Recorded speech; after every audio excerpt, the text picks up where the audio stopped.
কিয়াম হারাম। আপনাদের কাছে নাম জানতেও চাইনি, চাইছি জানতে চাইনি।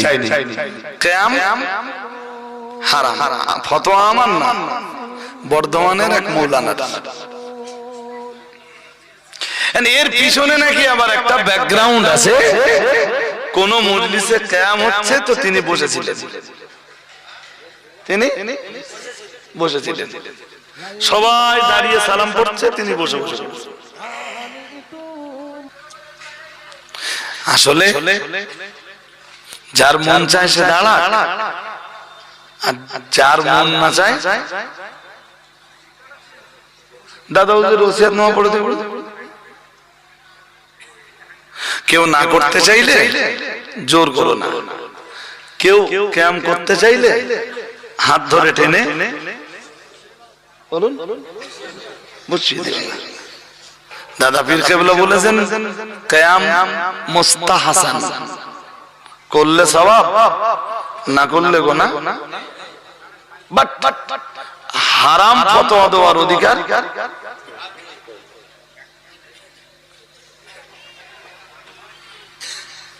তো বর্ধমানের এক মৌলানাই বলেছেন কিয়াম হারাম।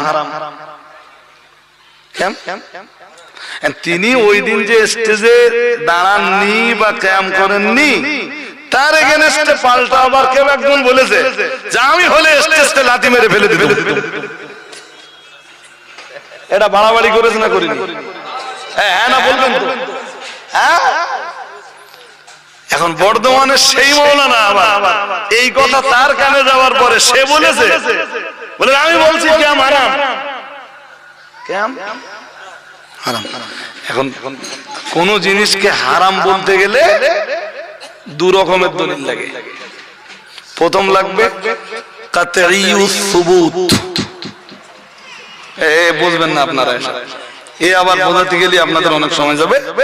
প্রথম দলিল লাগে কোন জিনিসকে হারাম বলতে গেলে কাতঈউস সুবুত। আপনারা হয়তো অনেকে উচ্চারণই করতে পারবেন, এর মানে হলো অন্যভাবে বলছে, ডাইরেক্ট কোরআনের নাস, কোরআন থেকে দলিল। যেমন মদ হারাম, ইন্নামাল খামরু ওয়াল মাইসিরু ওয়াল আনসাবু ওয়াল আসলামু রিজসুম মিন আমালিশ শাইতান ফাজতানিবুহু লাআল্লাকুম তুফলিহুন। এই আয়াত দিয়ে মদ হারাম, জুয়া হারাম। যেমন জিনা হারাম, ওয়ালা তাকরাবুজ জিনা ইন্নাহু কানা ফাহিশাতাও ওয়া সাআ সাবিলা। কোরআনের নাস লাগবে হারাম বলতে গেলে। আমি কি বলছি বুঝতেছেন নাকি? যেমন গান বাজনা হারাম, কোন আয়াত দিয়ে? ওয়া আনতুম সামিদুন, কোরআনের এক আয়াত আছে। এরপরে আয়াত আছে আল্লাহ বলেন আমিনান নাসি মান ইয়াশতারি লাহওয়াল হাদিথি লিয়ুদিল্লা আন সাবিলিল্লাহি বিগাইরি ইলমিন ওয়া ইয়াত্তাখিদাহা হুজওয়া। গান বাজনা হারাম সবুত হবে এই আয়াত দিয়ে। শুনছেন নাকি? মনোযোগ আছে আপনাদের? আছে। এরপরে সুদ হারাম, আল্লাহ বলেন লা তাকুলুর রিবা আদাআফাম মুদাআফাতান আহাল্লাল্লাহুল বাইআ ওয়া হাররামার রিবা ইয়া আইয়ুহাল্লাযীনা আমানু তাকুল্লাহা ওয়া যারু মা বাকিয়া মিনার রিবা। এই সমস্ত আয়াত দিয়ে কি হারাম? সুদ হারাম। কি হারাম? সুদ হারাম। তাহলে হারাম হতে গেলে, হারাম কোন জিনিসকে হারাম বলতে গেলে প্রথমত কোরআনের নাস লাগবে। কি লাগবে? জোর করে বলেন না, কি লাগবে? কোরআনের নাস মানে কোরআনের দলিল। হারাম বলতে গেলে আরেক প্রকারের দলিল দিয়ে হারাম সাব্যস্ত করা যায়, সেটা হলো প্রথমটা হলো কাতঈউস সুবুত, এর পরেরটা হলো কাতঈউদ দালালা। কাতঈউদ দালালাত হলো খবরে মুতাওয়াতির হাদিস। কি হাদিস? মুতাওয়াতির হাদিস। এ মন থাকবে না আপনাদের, ভক্তি জীবনে কি হাদিস লাগবে? মুতাওয়াতির হাদিস। মানে যে হাদিসকে প্রত্যেকটা যুগে এত অধিক সংখ্যক বর্ণনাকারীতে বর্ণনা করেছেন, যে যাদের পক্ষে মিথ্যার উপরে ঐক্যবদ্ধ হওয়া অসম্ভব। মনে করুন সাহাবীদের যুগে 50 জনে বর্ণনা করেছে, কতজন? ওইটা তাবেঈদের যুগে এসে 100 জনে বর্ণনা করেছে।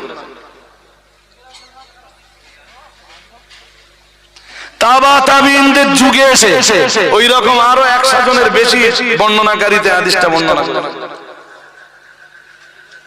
একজন দুজনের পক্ষে মিথ্যাবাদী হওয়া সম্ভব, কিন্তু এত লোকের পক্ষে মিথ্যাবাদী হওয়া সম্ভব? আরে হ্যাঁ না বলেন? তো কোন জিনিসকে ফরজ বা হারাম সাব্যস্ত করতে গেলে হয় কোরআনের দলিল লাগবে আর নইলে হাদিসে মুতাওয়াতির লাগবে। কি লাগবে? হাদিসে। বাট কিয়ামের এগেইনস্টে না আছে কোন নাস আর না আছে খবরে মুতাওয়াতির।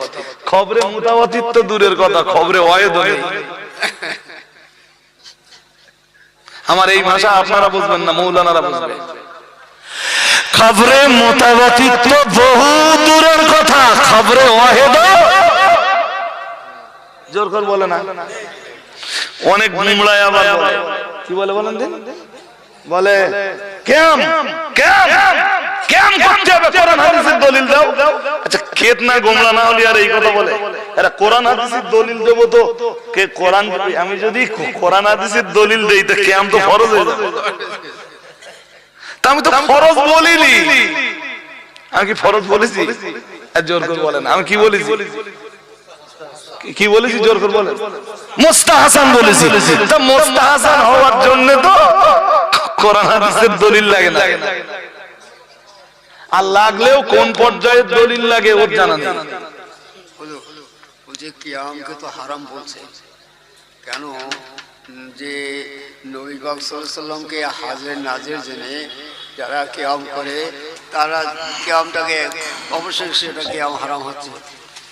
ওসব গল্প আবার আলাদা। ব্রেলি কিয়াম আর ফুরফুরা কিয়াম দুটো এক না। কথা বলতে যায়নি। ব্রেলি কিয়াম আর ফুরফুরা কিয়াম দুটো অনেক তফাৎ, অনেক তফাৎ। আমি মাঝখানে পড়ে একদিন বর্ধমানের সেই মৌলানাকে ফোন লাগাই।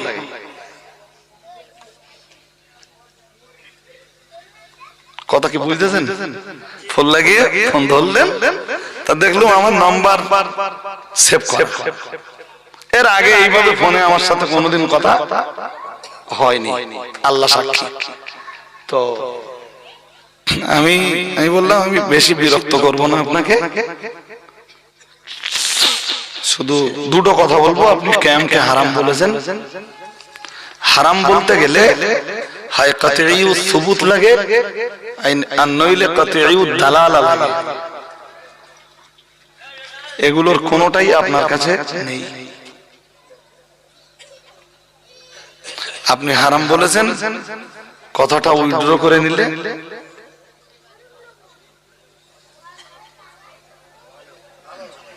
জাতি ফিতনা থেকে বাঁচবে। হ্যাঁ না বলবেন তো? হ্যাঁ, কেয়াম নিয়ে এদেশে এখন খুব বেশি ঝগড়া আমাদের ভিতরে।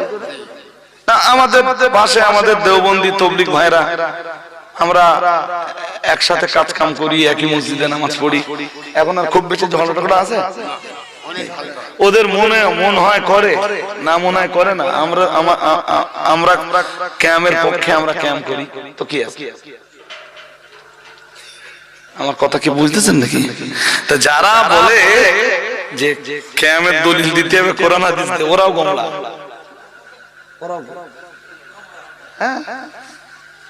আর কেউ যদি হারাম বলে আর সে যদি দলিল না দেখাতে পারে, দলিল কি কি লাগবে বলেছি? হয় নাসুল কোরআন আর নইলে হাদিসে মুতাওয়াতির, হয় কাতঈউ সুবুত আর নইলে কাতঈউ দালালা। আমার কথা কি বুঝতেছেন? বুঝতেছেন না বুঝতেছেন? হ্যাঁ, আরো কিছু কথা ওনার সাথে হয়েছিল। তো উনি আমাকে বলেছিলেন যে ভাই আমি চেষ্টা করব বিষয়টা কোন একটা বক্তৃতার মজলিসে বলে ক্লিয়ার করে দেওয়ার। উনি আমাকে কথা বলেছিলেন, আপনি যে কথা বলছেন যে হাজার নাজের জেনে ক্যাম্প করে, উনি আমাকে বলছিলেন ভাই একটা শ্রেণীর মানুষ তো হাজার নাজের জেনে ক্যাম্প করে। আমি বলেছিলাম ভাই আমরা তো হাজার নাজের জানি না, আপনি তো এটাও জানেন যে ফুরফুরার ভক্ত অনুরক্তরা, ফুরফুরা শরীফের মুজাদ্দিদুজ্জামান দাদা পীর কেবলার ভক্ত অনুরক্তরা, তার মুরিদিন মুহিব্বিনরা কেউই কিয়ামের সময় আল্লাহর রাসূলকে হাজার নাজের জানে না। এ ব্যাপারে আপনি কি বলবেন? তাহলে আপনার ক্লিয়ার বলতে হবে। আমার কথা ঠিক না বেটি? জোর করে বলেন ঠিক না বেটি? চল ঝগড়া টগড়া করার সময় আমাদের এখন নেই। সারা বিশ্বের সব প্রান্তের মুসলিমরা মার খাচ্ছে। আল্লাহ আমাদের বুঝবার ক্ষমতা দান করুন, বলুন আমিন, বলুন না আমিন। তো এইসব বিষয় নিয়ে আপনারা মারামারি করবেন না কখনো না। আগে আমরা তো অনেক ছোট ছিলাম ভাই, কিয়াম নিয়ে দেশ জুড়ে একটা বিরাট গোলমাল ছিল।